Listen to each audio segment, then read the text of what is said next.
Oliver Glasner's Crystal Palace sides, off the ball, are one of the best teams in Europe. It needs to be said, it needs to be highlighted just how brilliant Glasner sets his team up, just how brilliant of a job he has done in South London. Sunday personified that. Glasner went 5-0 up against Unai Emery, unbeaten in all affairs, in all matchups, spotlighting his brilliance and spotlighting just how good Crystal Palace are without the ball.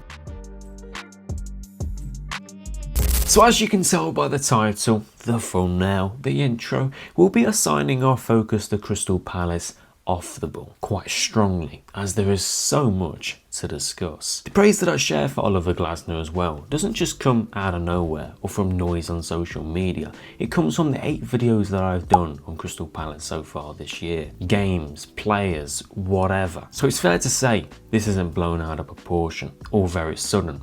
It's a gradual realization and recognition. Before we head over to the tactics board, let's have a look at the underlying numbers and what they suggest to us to how good Crystal Palace are off the ball. Palace, as we know, are a low possession, defensively astute, direct counter-attacking side, as we can gather from last season's numbers. Only 3 teams shared an average of less possession than the Eagles last season, but without the ball, they spent that time productively, offensively settling as one of the finest in the division. Strong within duels, blocks, recoveries, interceptions, and then especially handling crosses. In the last encounter at Villa Park, we can quite clearly see Villa's inability to find space with just one through ball, and a whole lot of backwards passes. But more specifically, only 6 out of 31 crosses were deemed accurate, successful, showing just how strong Palace's backline is. Now you may be thinking,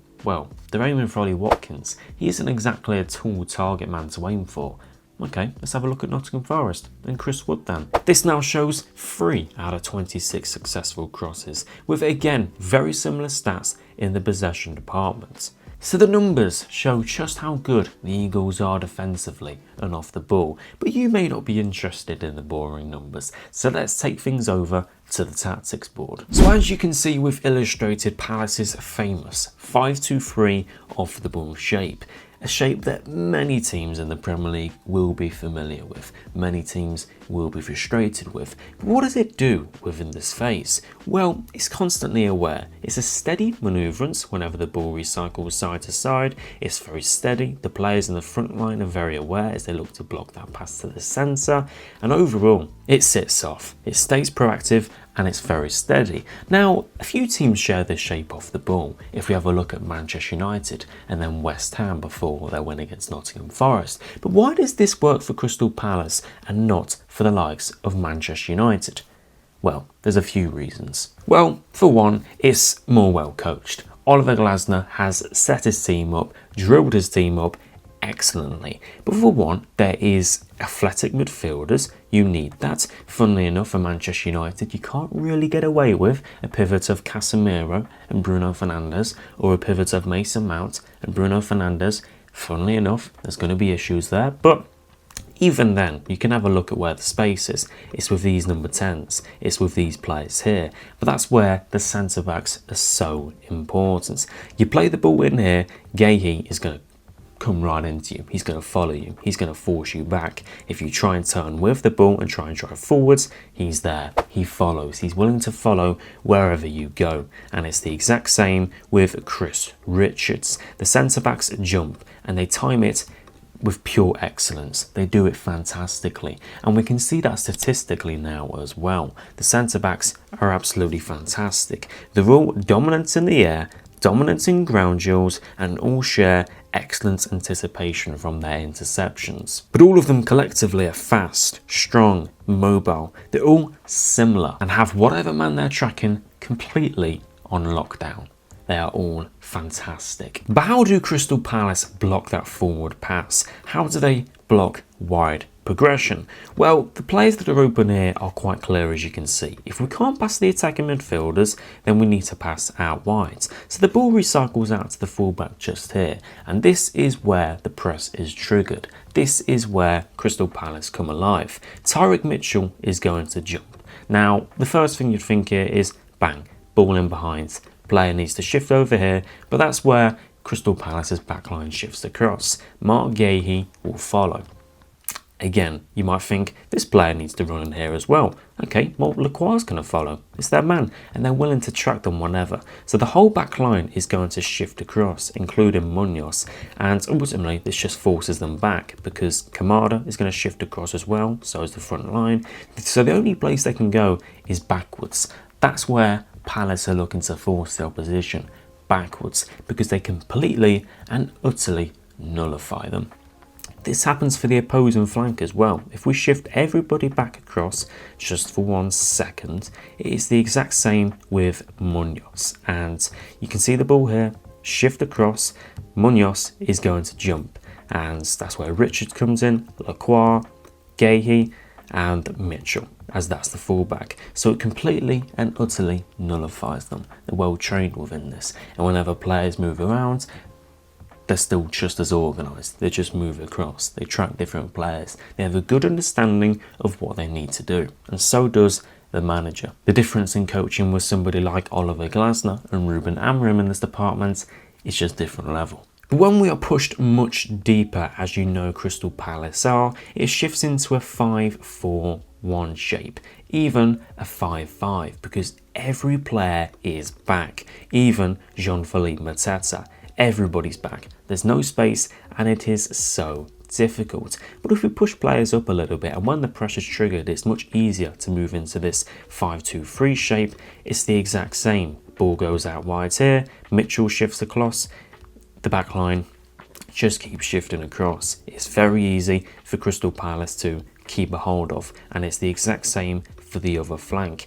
Any inside pass is very difficult to find. It's ultimately so difficult to play through because everybody is back. Everybody is blocking that pass. Man City had such a tough time in the FA Cup final because simply there was just no forward progression. If you want to play inside, it will simply turn into a duel. And you don't really want scrappiness in duels. It's impossible to play against at times. Ultimately, Palace look to force it narrow because they know out wide they're going to deal with it. They're going to push them back, and it is so fantastic. And talking about that wideness and any wide progression, they have a bit of a trap when it comes to the winger getting the ball. So we have the winger with the ball here. Let's just say it's the left winger here. You've got Munoz and Ismaila Sarr who shift across. So bang, they're 2v1. They can't play an inside pass because Richards is going to get it. Richards is there. And Wharton is close by as well, who'll be blocking this pass, and Mateta shifts across. So they leave the fullback open because that's where they want them to pass to. They are showing the opposition to pass to the fullback. They literally want the opposition to pass there. So when they do pass there, it continues to shift across. Munoz then tracks that man is his. Wharton shifts across. Mateta shifts across. So there's no pass inside again because Richards is there, Munoz is there, Lacroix is there. Every pass is going to turn into a duel. It's incredibly difficult. So the centre-back then has to make himself the passing option. And it's forced back again because Mateta shows him there. So Crystal Palace have a plan where they want the opposition to go. And it works fantastically.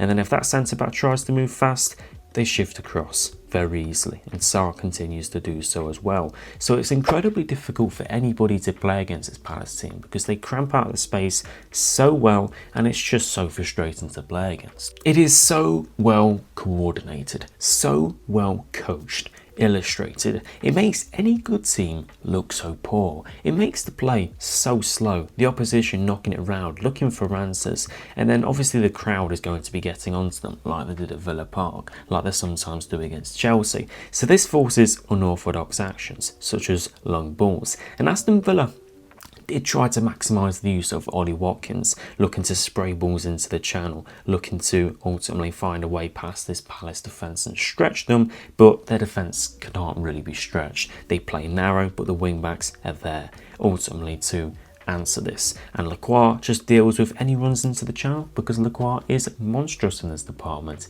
He is fantastic. And as you can see, he took care of Watkins with ease. So that is why Crystal Palace are so difficult to play against. Any pass inside, it turns into an unavoidable turnover. Now, how do you play against this? You want players to roam, maybe these attacking midfielders come back here to get the space. Well, Richards is going to follow. The centre-backs are going to follow. And the back line continues to shift across with organisation and coordination. So you don't get much success there. And ultimately, you're pulling away the attacking midfielder. You're moving him away from the goal, which is fine with Crystal Palace. They're okay with that. So that isn't really an answer.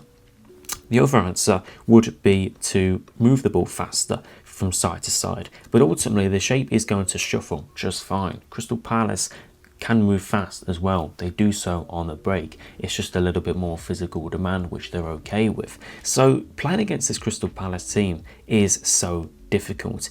You need to push them high to try and find through balls behind the defence. But even then, their back line of Gahey, Lacroix and Richards, it's just so fast, it's so athletic, it's so brilliant. So this makes them such a difficult team to play against. And it's why I believe Crystal Palace are one of the most difficult teams off the ball in Europe. Thank you guys for watching today's video. If you did enjoy, make sure to smash a like and subscribe to the channel. Head over to the community tab and let me know your thoughts on the Gahey situation.